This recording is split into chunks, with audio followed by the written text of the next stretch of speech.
today's video, I want to talk about how you can build your dream closet. I see so many people who have closets just flowing with clothes, so many pieces, but they have nothing to wear. And I just think that is so unnecessary. I've come at a point where I just truly love everything I own. I really know my personal style, what I like, what I don't like. And I've really created a closet that works for me. I always have something to wear. It's easy for me to get dressed. I never have to think about it. And I wish it for everyone too. It is possible for you to have this dream closet too. But I think a lot of people just do a lot of impulse buying. They buy a lot of trends. They don't think about what they're buying. Is it going to stand the test of time? What kind of fabric is this made of?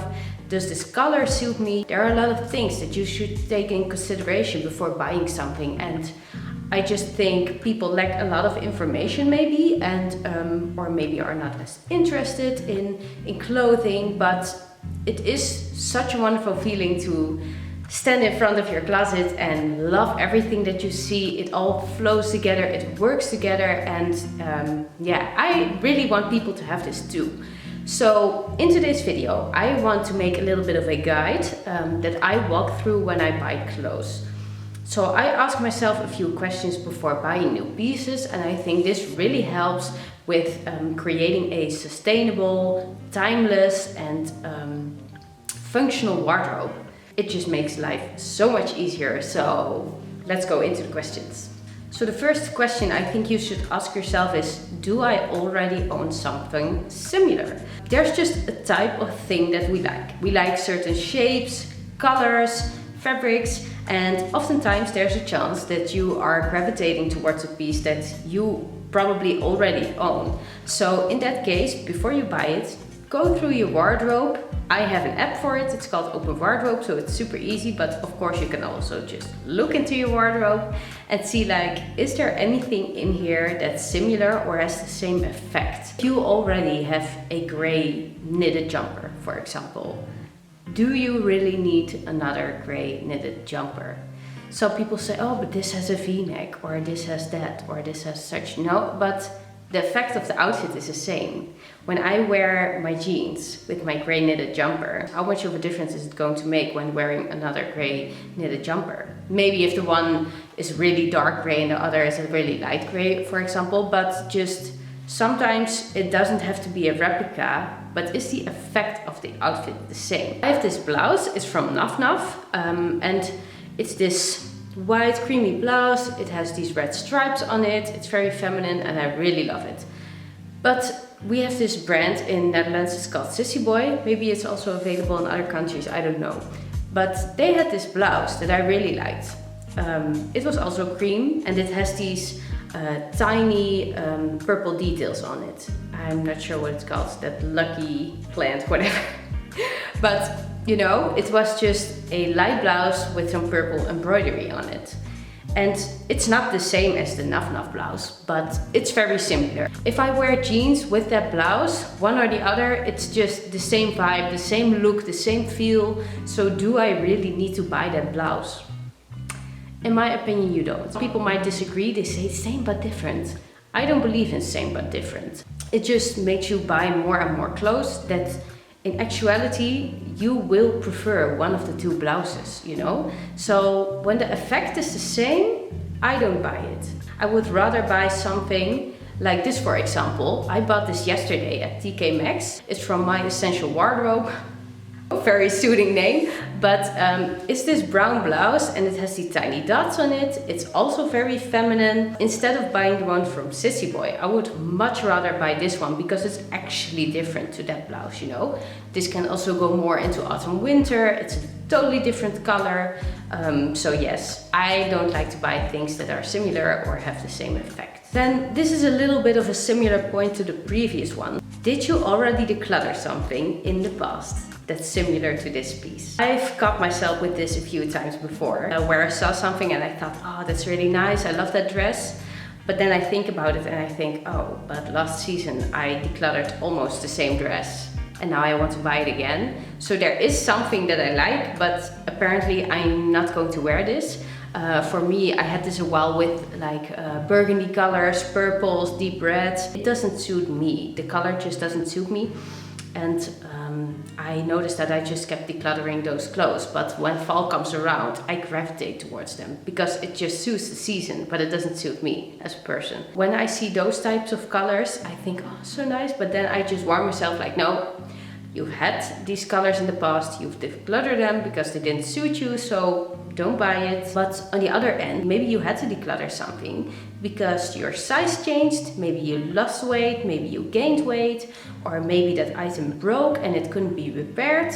So that's a totally different situation, of course. Then you're just buying a replacement for that piece. However, if it is something that you decluttered because you just didn't get the wear out of it, or something about it you just didn't like on you, then it's probably a pass and you should let it go. Does it match with the other pieces in your closet? I think it's very important to have versatile pieces. So, for example, again, I bought this blouse. I know that this will go with at least 3 of the bottoms that I have, and that is a staple for me. It has to go with at least 3 pairs of bottoms. But not only with that, I have a few jackets in my closet and it goes with at least 2 of those jackets. It also goes with my winter coat and it goes with my bags. You know, you have to take all those pieces in consideration. It doesn't have to go with everything, but at least 2/3 of what you own. 2/3 of your jackets, 2/3 of your bottoms. So make sure that the piece that you're wanting to buy flows in your closet and goes with the other pieces that you already own. If you have to buy new pieces to make that one piece work, it's a no. And for me this is a bit easier because I already know my style. My closet is full of things that I already love and it's really clear for me. But I think it might be harder when you're just starting out with this and starting to really search for your style and you don't know yet what you like. Then of course it's a little bit more difficult. But when it's really clear for you what you like and don't like and you know your style words, then it just has to go, and otherwise. So a little bit of the same point, but does it match with my personal style? Sometimes a piece might match great with other pieces in your wardrobe, but it's just not your personal style.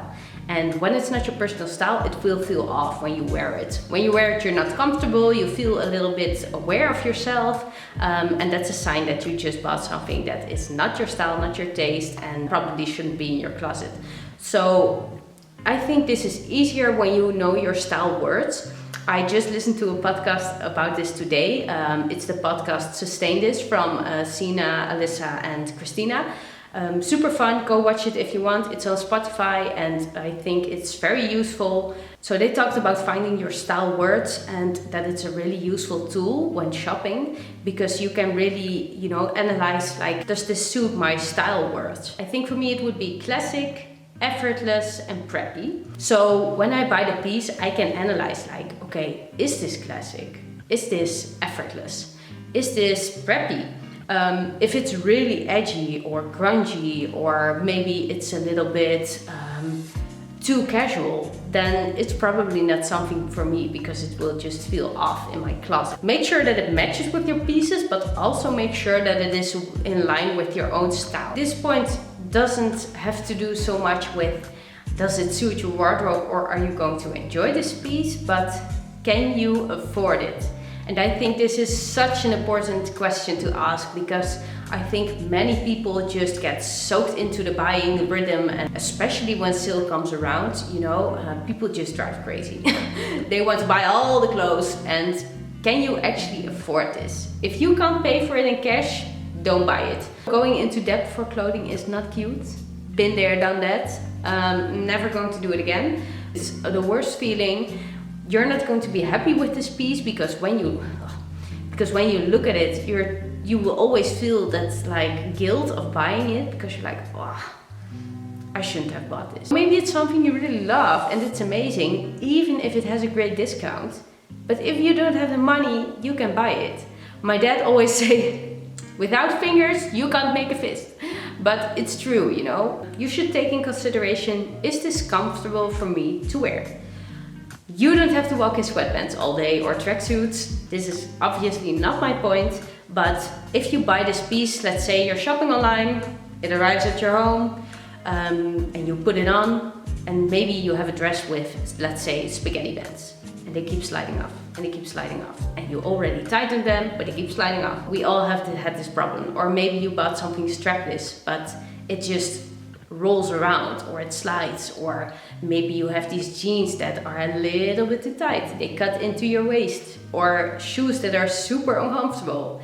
They could be the prettiest shoes in the world, but if they're super uncomfortable, you're not going to wear those shoes. So if you buy something or you're trying it on in the store and you already have something that's bugging you straight away, you're probably not going to get a whole lot of wear out of that piece. Because when you put that on and that annoying thing starts happening, you're probably going to change your outfit and put something else on. So I've had this several times where I bought something and something was annoying, but I thought, oh, but it's so beautiful.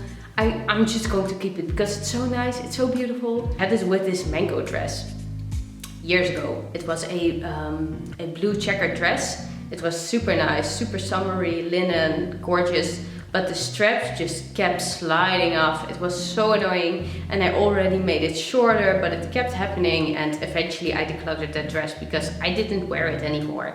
Because every time I did, those things kept sliding off and it was too annoying. Comfort and style truly go together. What I'm wearing today could be pajamas. Maybe not pajamas, but this is super comfortable. This blouse is lightweight. It's airy, and these pants as well. They're not jeans. I love jeans, but let's be honest, jeans are not the most comfortable pair of bottoms in the world. But these trousers are really comfortable, you know, they are soft, they're not clinging or cutting into me anywhere. They're just super comfortable to wear. So I really feel at ease, but I do think that I still look stylish. In my opinion, I hope you agree with me. But you know, comfort and style truly go together. We also must not forget about the fabric, because this is a very important point. For me, I almost never buy polyester. I don't like it. When I wear it, I feel like I smell at the middle of the day. It's just such a sweaty, stinky material, and when I wear it for 2 or 3 hours, I'm already like... Sometimes I do have a blend. I have this one dress in my winter closet. It's a super nice dress, but when I wear that, I will put a cotton long sleeve or top underneath, so that way my pits aren't directly to the polyester. It really reduces how fast you're going to smell, in my opinion. But yeah, polyester, also sometimes I think it clings really weirdly to the body, and it's also quite wasteful, so not the fabric for me. I prefer 100% cotton, viscose sometimes, wool, but in that same breath, know what kind of material you're buying. Because if you're buying something that has a high wool percentage, know that this comes with a little bit more care. With wool, silk, satin, cashmere, fabrics like that, they're beautiful fabrics, but they take a lot more maintenance. And are you willing to take that kind of care for those pieces? I think it's something you should really think about. I love wool. I do have some things with a higher wool percentage, but I am always scared to throw them in the wash. When I wash them on a wool setting. I haven't had any problems for now, but it's always a scary thing. I have ruined a wool sweater before. I had this wool sweater when I lived at my parents' house, and I threw it in the wash. And when it came out, it all shrank and it was super stiff, and I had to declutter it eventually because it just wasn't the same anymore. So please be careful if you buy those more luxury fabrics, and take notice of how you should take care of them. And then on to my last point, which I think is the most important point of all. Will I wear this in 5 years' time or longer? This is something you should always take notice of. If I know that I won't like this in a year's time, or maybe even in a few months' time, I'm not going to buy that. It's such a waste of my money, you know? If I'm going to buy a piece, I will want to buy it for, well, maybe not forever, but at least for as long that I can wear that piece. I have pieces hanging in my closet that I've had for 5, 6, one even 7 years, and I think that's amazing. That cost per wear is so low. I still love them, and I think you should really train your eye to look out for pieces that will stand the test of time. If you're buying trend pieces, it will be very likely that you are not going to wear these in a year's time because they're super cute now, but you see everybody with these pieces and in a month you're like, oh, I'm seeing those pieces everywhere, it's boring me. And then eventually it's not cool anymore because everybody's wearing it and you will declutter it and it's a shame. So again, know your personal style because this helps so much. Make sure that this piece will stand the test of time. And of course, maybe it's something that you will like in 5 years' time, but is this quality also going to last for 5 years' time? If I'm going to buy a jumper at Primark, for example, that's probably not going to last me for 5 years. And of course you can say, but a lot of people can't afford. I know, that's a different situation. If you can't afford it, you can't afford it. If you can afford it, just buy pieces that are nicer quality, think about it, and yeah, I think this is a lot more of a sustainable option, better for the world, better for you because it's just fun to have pieces for a longer time and not get sick of them. I wish that a lot more people would think about it that way, you know? Just create a closet that's really catered towards you as a person, to your style, that's timeless and that you're just going to enjoy day after day after day. You never have nothing to wear because when you look at your closet, you're like, oh, I have all these beautiful clothes. I hope this video was helpful to you. I really hope that you might get a better understanding of how to shop for clothes, how to make sure that you're not impulse buying as much and that you just make better shopping decisions. It just saves you a lot of money, a lot of time, and it's also just super fun. So I really hope you enjoyed this one. Please give this video a thumbs up if you liked it. Leave a comment down below. I'd love to chat with you. On my summer staples video I got so many comments and I must say, you are all the loveliest women that are reacting to these videos. They're all such sweet, kind messages, but also a lot of personal stories about what you like with your clothes and what you wear. And it's so much fun to read from me. I respond to everyone. So if you enjoyed, please let me know. Love to chat with you. Give me a little subscribe if you want to see more content from me. And I will hope to see you in the next video. Have a great day and see you later. Bye.